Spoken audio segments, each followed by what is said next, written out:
Nəticədə isə bəlli olan paytaxt polisinin antisanitar şəkildə saxlanılan 5 tondan artıq əti aşkar etməsidir. Nəticədə 10 nəfər saxlanılıb, sexin də fəaliyyəti dayandırılıb. Ağsaqqal.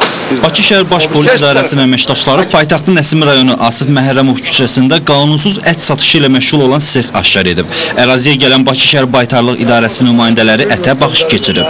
Yararsız ət satan 10 nəfər məsuliyyətə cəlb olunub. Axşam saat 1-dən burada saxlayırlar, düz indiyə kimi indi qoyurlar xaldiniyə. O ət də xarab olacaq. Onu vaxtında qoysaydılar xaldiniyə ət xarab olardı. Axşam saat 1-dən onu qoyurlar orada. Neçə satırsınız onu? 3 manat 50 qəpiyə, 4 manat 50 qəpiyə. Elə burada alıram, burada da. Hopda bu alışı, satışı. Kimə satırdınızsa buradan? Cəmaata, gələn adamlara. Yəni paytaxtda olan dönərxanalara? Yox. Ancaq elə gələn adamlara. Yəni kilona satmırsınız da, yəni təbii ki? Yox, mən korupla. Yəni ki, hopda bu alışın satışı. Ətlər sexə avtomaşınların yük yerində natəmiz şəkildə gətirilməklə yanaşı antisanitar şəkildə saxlanılırmış. Ətdən nümunələr götürülərək Baytarlıq İdarəsinin laboratoriyasına aparılıb. Mənşəyi məlum olmayan, hardasa 5 tondan çox ət vardır. Bu ətlərin əksəriyyəti mənşəyi məlum deyil.